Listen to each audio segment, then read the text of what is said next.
FIFA ওয়ার্ল্ডের সব থেকে বড় স্পোর্টস ইভেন্ট।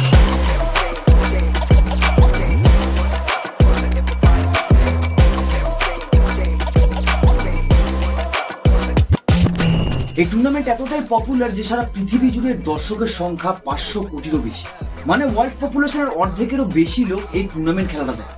মেসি থেকে শুরু করে রোনাল্ডো আর নেইমার থেকে শুরু করে এমবাপে, এরা সবাই নিজের দেশের জার্সি পরে মাঠে খেলতে নামে। 2026-এ টোটাল 48টা কান্ট্রি এই টুর্নামেন্টে পার্টিসিপেট করছে, যেখানে ইউএস এর মতন বড় দেশ থেকে শুরু করে কুরাশাওয়ার মতন ছোট দেশও পার্টিসিপেট করছে, যার পপুলেশন মাত্র 1,56,000। বাট ওয়েট, কুরাশাওয়ার মতন ছোট দেশ যখন ফিফা খেলতে পারছে, তখন আমাদের ইন্ডিয়া, যার পপুলেশন 145 কোটিরও বেশি, সে কেন পারছে না? ফুটবল অ্যান্ড ক্রিকেট দুটো খেলারই জন্ম ইংল্যান্ডে হয়েছিল। সেই জায়গায় দাঁড়িয়ে ইন্ডিয়া যখন ক্রিকেটকে ডমিনেট করতে পারে, তো ফুটবলকে কেন না? এর পিছনে আসল কারণটা কি?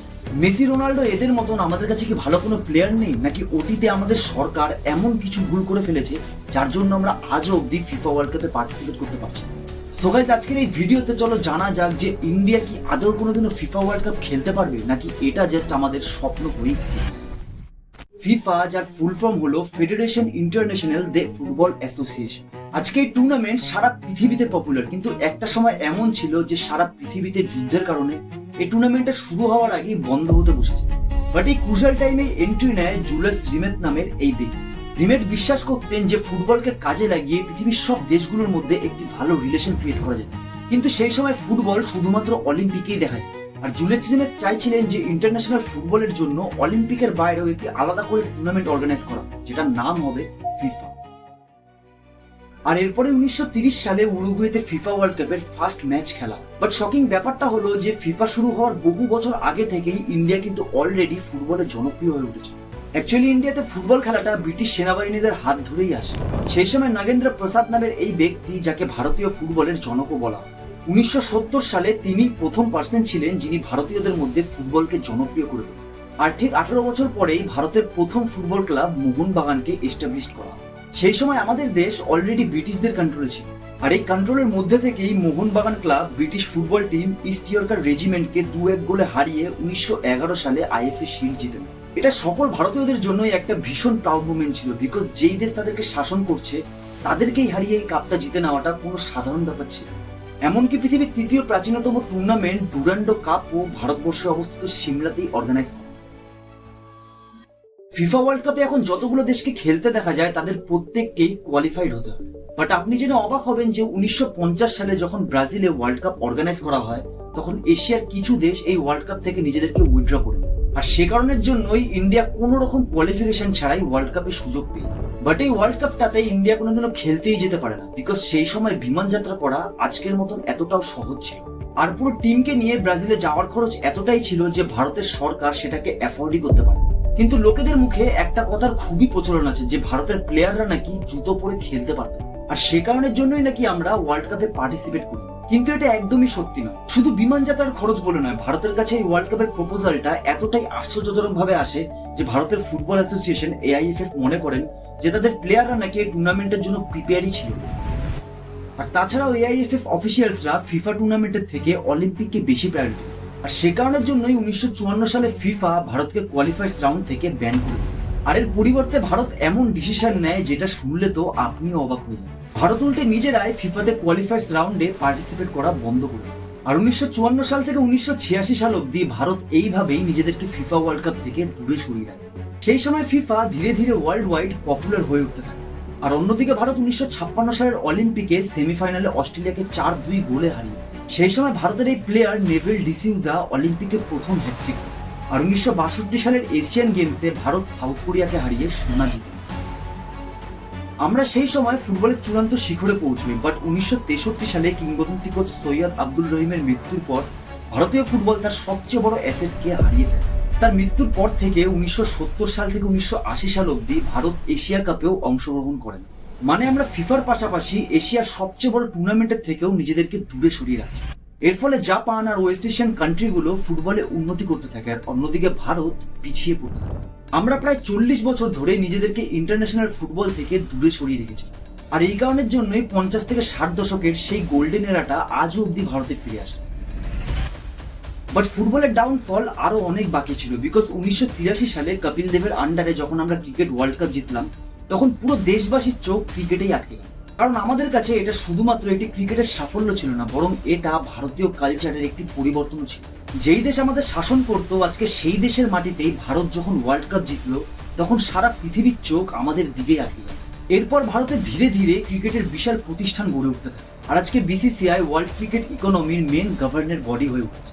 কিন্তু ফুটবল কখনো এরকম মুহূর্তেই পায়নি, বিকজ পৃথিবীর সবচেয়ে বড় ফুটবল টুর্নামেন্টে আমরা কখনো অংশগ্রহণই করি। যে পপুলারিটি ফুটবলের পাওয়ার দরকার ছিল, আজকে সেই পপুলারিটিটাই পুরোপুরি ক্রিকেটে শিফট হয়ে গেছে। আর এর পেছনে অনেক কারণও আছে। যেমন ধরুন, জার্মানির পপুলেশন 8 কোটির থেকে কিছু বেশি, আর এখানে প্রায় 28,000 সার্টিফাইড কোচ আছে। Germany has a population of over 8 crore with around 28,000 certified coaches, these key figures. আর অন্যদিকে ভারতের পপুলেশন 140 কোটির বেশি হলে কি হবে, সার্টিফাইড কোচের সংখ্যা মাত্র 324। আজকে ভারতীয় ফুটবলের এরকম ডাউনফলের পেছনে এআইএফএফ এরও অনেক ভুল আছে। এআইএফএফ মানে অল ইন্ডিয়া ফুটবল ফেডারেশন। যেমন ক্রিকেটের গভর্নিং বডি হলো বিসিসিআই, সেমনই ফুটবলের গভর্নিং বডি হলো এআইএফএফ। প্রায় 34 বছর ধরে এই দুই কংগ্রেস পলিটিশিয়ানের আন্ডারে এআইএফএফ কে পরিচালনা করা হয়। 1989 সালে প্রিয়রঞ্জন দাস মুন্সি এআইএফএফ এর প্রথম প্রেসিডেন্ট। তিনি এমনই একজন ব্যক্তি ছিলেন যে 2008 সালে স্ট্রোক করে কোমাতে চলে যাওয়ার পরেও 2017 সালে তার মৃত্যু না হওয়া পর্যন্ত প্রেসিডেন্ট পদেই রয়েছে। মানে জাস্ট ভেবে দেখো যে ফুটবলের গভর্নিং বডি এমন একজনের হাতে ছিল যে নাকি গত 9 বছর ধরে কোমাতে রয়েছে। তার মৃত্যুর পরে প্রেসিডেন্ট হন প্রফুল্ল প্যাটেল। তিনি 700 কোটি টাকার বিনিময়ে রিলায়েন্সের সাথে 15 বছরের জন্য ফুল কমার্শিয়াল রাইটস এন্ড মার্কেটিং রিসার্চের ডিল সাইন করে ফেলেন। এই ডিলের প্রধান লক্ষ্যই ছিল ভারতীয় ফুটবলে ইনভেস্টমেন্ট আনার এন্ড একটা প্রফেশনাল বেস তৈরি করা। আর এখান থেকেই জন্ম হয় এই দুটো লিগের, একটা হলো আইএসএল আর একটা হলো আই লিগ। আইএসএল এর মডেল অনেকটা আইপিএল এর মডেলের মতনই ছিল, যেখানে ফ্র্যাঞ্চাইজি বেস টিমগুলো একে অপরের বিরুদ্ধে খেলত। কিন্তু এই টুর্নামেন্টের সব থেকে বড় প্রবলেম দেখা যায় প্রমোশন রেলিগেশনে। এখানে নিয়মটা এরকম ছিল যে কোনো দল খারাপ পারফরমেন্স করলেও সে নিচে নামবে।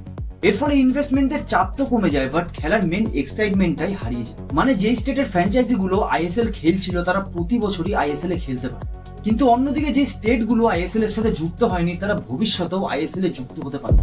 এই সময় অনেক বিদেশি প্লেয়াররাও আইএসএল এ খেলতে আসতো, আর ভারত ধীরে ধীরে ফিফা র্যাঙ্কিং এর উপরে উঠে আসতে থাকে। কিন্তু প্রবলেম সেই একটাই, যদি কম্পিটিশন বেসিস টিমের ওঠানামা না হয়, তাহলে গ্রাসরুট ফুটবল থেকে ট্যালেন্ট তৈরি হবে কি করে? ফুটবলের ডেভেলপমেন্টের নামে এআইএফএফ প্রতি বছর 50 কোটি টাকা করে দেবে, কিন্তু রিয়ালিটিতে আদেও কোনো রকম ডেভেলপমেন্ট লক্ষ্যই করা যায়। প্রায় 15 বছর ধরে এআইএফএফ এর কর্মকর্তারা কোনো রকম হার্ড ওয়ার্কিং ছাড়াই নিজের স্যালারি নিতে থাকে।